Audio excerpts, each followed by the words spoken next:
नमस्कार साथियों, स्वागत है आप सभी का आपके अपने channel GK GS exam platform पर। कल है 19 सितंबर 2025, यानी कि राजस्थान चतुर्थ श्रेणी का एग्ज़ाम है जो लगभग 21 तारीख तक चलेगा। यहाँ पर 6 पारियों में यह एग्ज़ाम कंप्लीट करवा देंगे। लगभग यहाँ पर 25 लाख स्टूडेंट 3 दिनों में एग्ज़ाम देंगे। तो उस एग्ज़ाम को मैं ध्यान में रखते हुए यहाँ पर राजस्थान लेवल के 50 क्वेश्चन करवाने वाला हूँ, जो आपको 6 शिफ्टों के अंदर देखने को मिलेंगे। अगर आप चैनल पर नए हो तो चैनल को लाइक शेयर सब्सक्राइबर ज़रूर कर देना, और अगर नया वीडियो नई वैकेंसी के लिए देखना चाहते हो तो बेल आइकन को ज़रूर दबा देना। यहाँ पर अपना पहला क्वेश्चन है, जैसलमेर का किला कहाँ पर स्थित है। तो जो जैसलमेर के अंदर एक किला बना हुआ है वह कौन सी पहाड़ी पर बना हुआ है, तो त्रिकुटा पहाड़ी पर बना हुआ है। कौन सी पहाड़ी पर? त्रिकुटा नामक की एक राजस्थान के उत्तर से पश्चिम दिशा में एक पहाड़ी है, उस पहाड़ी का नाम है त्रिकुटा, और उसके ऊपर जैसलमेर किला बना हुआ है। अगला है, जैसलमेर किले को किस नाम से जाना जाता है। जो जैसलमेर का किला है उसका एक अन्य और नाम है, तो उसको ध्यान रखना, सोने का किला या सोनार का किला भी कहा जाता है। तो ऑप्शन नंबर बी इस क्वेश्चन का करेक्ट आंसर है। अगला क्वेश्चन है साथियों, जैसलमेर किले जो का पत्थर है ना वो कौन से पत्थर का बना हुआ है। जो जैसलमेर का किला बना हुआ है ना वो किस पत्थर का बना हुआ है, तो ध्यान रखना, पीला बलुआ पत्थर का बना हुआ है। Option number C correct answer है। अगला क्वेश्चन है साथियों, जैसलमेर किले को गोल्डन फोर्ट क्यों कहा जाता है। जो जैसलमेर का किला है ना इसको गोल्डन फोर्ट क्यों कहा जाता है, तो ध्यान रखना, इसको किले का रंग है ना सोने के जैसा होता है, इसलिए इसको गोल्डन कहा जाता है। गोल्डन कहा जाता है, सोने को गोल्डन कहा जाता है क्योंकि ये सोने का कलर का है। अगला है, डेजर्ट नेशनल पार्क किस जिले में स्थित है। डेजर्ट नेशनल पार्क किस जिले में स्थित है, तो ऑप्शन नंबर बी यानी जैसलमेर जिले में स्थित है। अगला क्वेश्चन है साथियों, डेजर्ट नेशनल पार्क किस मरुस्थल में स्थित है। पहले जिला पूछा था, अब मरुस्थल पूछ लिया गया है। वही बात है, ऑप्शन नंबर सी थार का मरुस्थल। थार का मरुस्थल है ना जो जैसलमेर जिले के आसपास वाले क्षेत्र को कहा जाता है। अगला क्वेश्चन है, डेजर्ट नेशनल पार्क में कौन सा दुर्बल पक्षी पाया जाता है। ध्यान रखना, थार के मरुस्थल होता है ना उसमें एक पक्षी है, तो वो ज़्यादातर कौन सा पक्षी वहाँ पर पाया जाता है, तो ध्यान रखना आप सभी, ग्रेट इंडियन बस्टर्ड नामक का एक पक्षी। ऑप्शन नंबर बी इसका करेक्ट आंसर है। ऑप्शन नंबर बी इसका करेक्ट आंसर है। अगला क्वेश्चन है साथियों, मैं आपको अगले क्वेश्चन की ओर ले चल रहा हूँ और आप एक लाइक का बटन दबा दीजिएगा। डेजर्ट नेशनल पार्क में पाए जाने वाले प्रमुख वन्यजीव हैं। जो डेजर्ट थार का मरुस्थल है उसमें एक अन्य प्रजाति के या अन्य प्रमुख वन्य जीव पाए जाते हैं। कौन कौन से वहाँ पर देखने को मिलता है, तो काला हिरण, चिंकारा और लोमड़ी जैसे पक्षी वन्य जन्यजीव देखने को मिलते हैं। Option number A correct answer है इसका। अगला साथियों, अगला क्वेश्चन है, पटवा की हवेली किस शहर में स्थित है। पटवा की हवेली से भी रिलेटेड हर एग्जाम में क्वेश्चन पूछता है, तो ध्यान रखना, ऑप्शन नंबर सी जैसलमेर जिले में पटवा की हवेली है।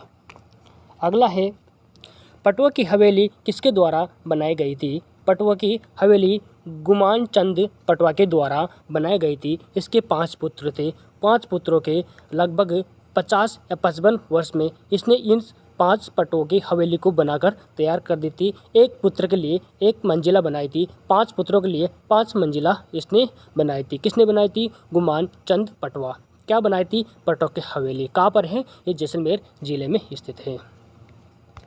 अगला क्वेश्चन है, पटवा की हवेली के निर्माण में लगभग कितना समय लग गया था। तो लगभग मैंने बता दिया आपको 50 वर्ष लग गया था। कितने वर्ष लग गया था? 50 वर्ष पटवा की हवेली बनाने में लग गया था। अगला क्वेश्चन है साथियों, जैसलमेर में सबसे बड़ी हवेली कौन सी मानी जाती है। जैसलमेर के अंदर ध्यान रखना, पटवा की हवेली को ही सबसे बड़ी हवेली कहा जाता है। किसने बनाया था इसको? गुमान चंद ने बनाया था। अपने पुत्रों के लिए बनवाया था। कितने वर्षों में बनवाया था? 5 वर्षों में, 50 वर्षों में बनाकर कंप्लीट कर दिया गया था। अगला क्वेश्चन है, पटवों की हवेली की विशेषता क्या है? पटवों की हवेली की विशेषता क्या है? यह सबसे खूबसूरत नक्काशीदार हवेली है। क्या है? नक्काशीदार हवेली है, इसलिए इसे सबसे विशेषता मानी गई है।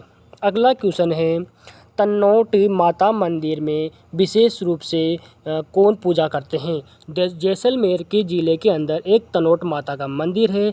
ध्यान रखना, वहाँ पर बीएसएफ के जवान क्या करते हैं? उस माता के मंदिर की पूजा करते हैं। अगला क्वेश्चन है, तन्नोट माता को किस देवी का पुनर्जन्म माना जाता है? किस देवी का माना जाता है? तो इसको ऑप्शन नंबर सी हिंगलाज माता के पुनर्जन्म माना जाता है। अगला क्वेश्चन है, रामदेवरा मंदिर किस लोक देवता का पुण्य तीर्थ स्थान है? रामदेवरा मंदिर किस लोक देवता का पुण्य स्थान है? तो रूणीचा बाबा रामदेव जी रामसा पीर के नाम से जाना जाता है।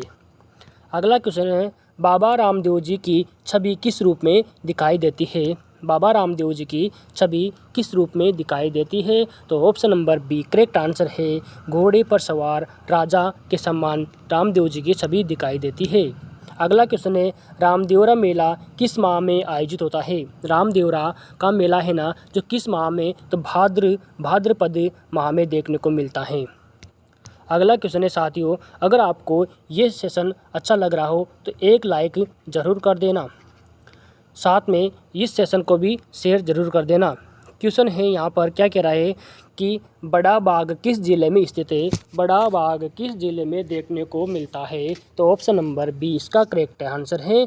जैसलमेर ज़िले में बड़ा बाग देखने को मिलता है। अगला है, बड़ा बाग को और किस नाम से जाना जाता है? बड़ा बाग को और किस नाम से जाना जाता है? तो बरबाग के नाम से। ऑप्शन नंबर ए बरबाग के नाम से बड़ा बाग को भी जाना जाता है। अगला क्वेश्चन है, बड़ा बाग मुके किसकी स्मृतियों में समेटे हुए हैं? बड़ा बाग मुके किसकी स्मृतियों में समेटे हुए हैं? राजा भाटी राजाओं की स्मृति में। ऑप्शन नंबर 20 का करेक्ट आंसर है।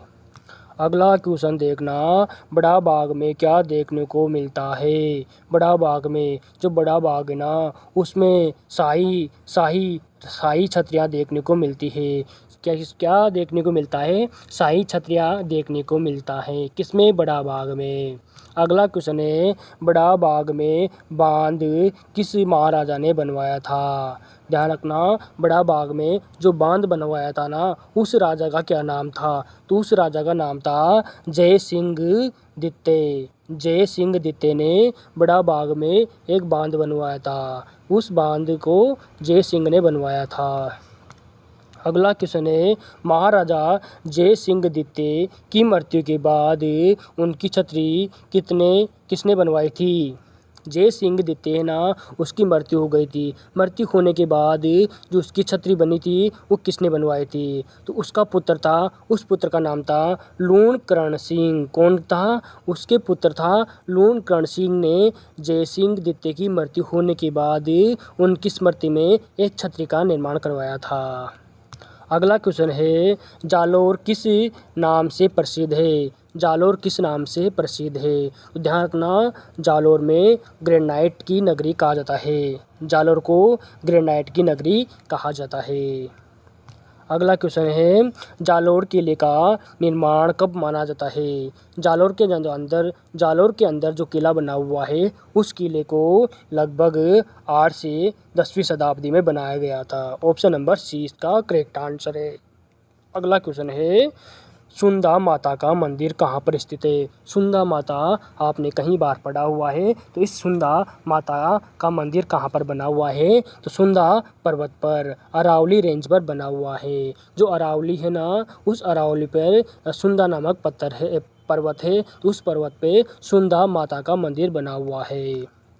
अगला क्वेश्चन है सुंदा माता मंदिर किस ऊंचाई पर स्थित है। मतलब जो सुंदा माता का मंदिर बना हुआ है ना सुंदा पर्वत पर, तो उस मंदिर की ऊंचाई कितनी है ये एग्जाम में पूछ सकता है। तो 1220 मीटर उसकी ऊंचाई है, किसकी, सुंदा माता मंदिर की।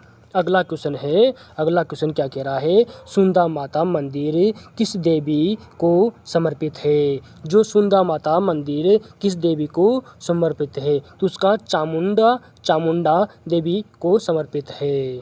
अगला क्वेश्चन क्या कह रहा है कि सुंदा माता मंदिर किस प्रकार के खंभों के लिए प्रसिद्ध है। सुंदा माता मंदिर किस प्रकार के खंभों के लिए प्रसिद्ध है। तो ध्यान रखना, सफ़ेद संगमरमर खंभों के लिए प्रसिद्ध है। Option number C correct answer है। कितना, option number C correct answer है।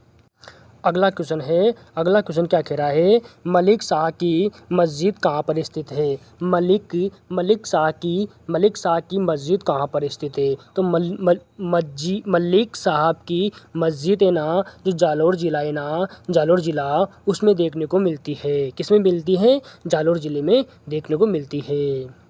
अगला क्वेश्चन है मलिक शाह की मस्जिद किस शासक के द्वारा बनवाई गई थी। ध्यान रखना, मलिक शाह की जो मस्जिद है ना कहाँ पर देखने को मिलती है, जालोर ज़िले में। लेकिन किसने बनवाया था, ये अलाउद्दीन खिलजी ने बनवाया था। किसने बनवाया था, अलाउद्दीन खिलजी ने मलिक शाह की मस्जिद को जालोर ज़िले में बनवाया था। अगला क्वेश्चन है गागनौर का किला किस ज़िले में स्थित है। गागनौर का किला किस ज़िले में स्थित है, झालावाड़ में। किसमें, झालावाड़ ज़िले में स्थित है। अगला क्वेश्चन है गागरोन का किला किस प्रकार का किला है। गागरोन किला किस प्रकार का किला है। पहाड़ियों और जल किलों दोनों से घिरा हुआ है। कौन सा किला, गागरोन का किला। कहाँ पर है, झालावाड़ में। ऑप्शन नंबर सी क्या है, इसका सही आंसर है। अगला क्वेश्चन है क्वेश्चन नंबर 36 में लिखा हुआ है कि गागरोन का किला किन नदियों से घिरा हुआ है।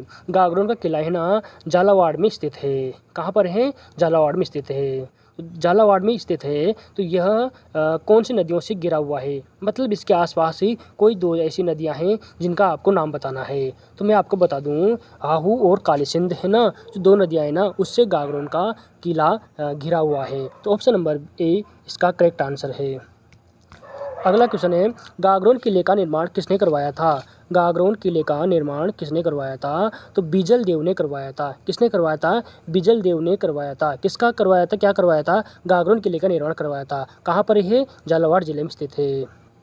अगला क्वेश्चन कह रहा है गागरोन किले के बाहर किस सूफी संत का मकबरा बना हुआ है। गागरोन किला है ना, उसके बाहर किस सूफी संत का मकबरा बना हुआ है। तो मिट्टे शाह का बना हुआ है। ऑप्शन नंबर 20 का करेक्ट आंसर है। किसका, ऑप्शन नंबर 20 का करेक्ट आंसर है साथियों। ऑप्शन नंबर बी इसका करेक्ट आंसर है साथियों। क्या, ऑप्शन नंबर 20 का करेक्ट आंसर है। अगला क्वेश्चन है साथियों भवानी पाठशाला का निर्माण कब हुआ था। भवानी पाठशाला का निर्माण कब हुआ था। तो भवानी पाठशाला का निर्माण लगभग 1921 में हुआ था। कब हुआ था, 1921 में हुआ था। ऑप्शन नंबर बी इस क्वेश्चन का करेक्ट आंसर है।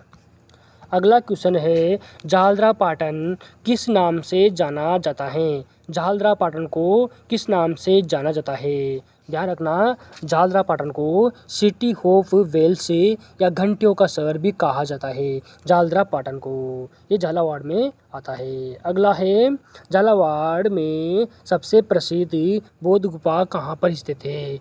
झालावाड़ में सबसे प्रसिद्ध जो बौद्ध गुफा है ना, वो कौन सी जगह पर स्थित है। तो ऑप्शन नंबर सी कोलबी गाँव है ना झालावाड़ में, वहाँ पर ये बौद्ध गुफाएं देखने को मिलती हैं। अगला क्वेश्चन है ताल छापर अभ्यारण्य किस जिले में स्थित है। ये क्वेश्चन भी अच्छा है, हर बार एग्जाम में देखने को मिलता है। तो आपको बता दूं, चूरू जो जिला है ना, उसमें ताल छापर अभ्यारण्य देखने को मिलता है।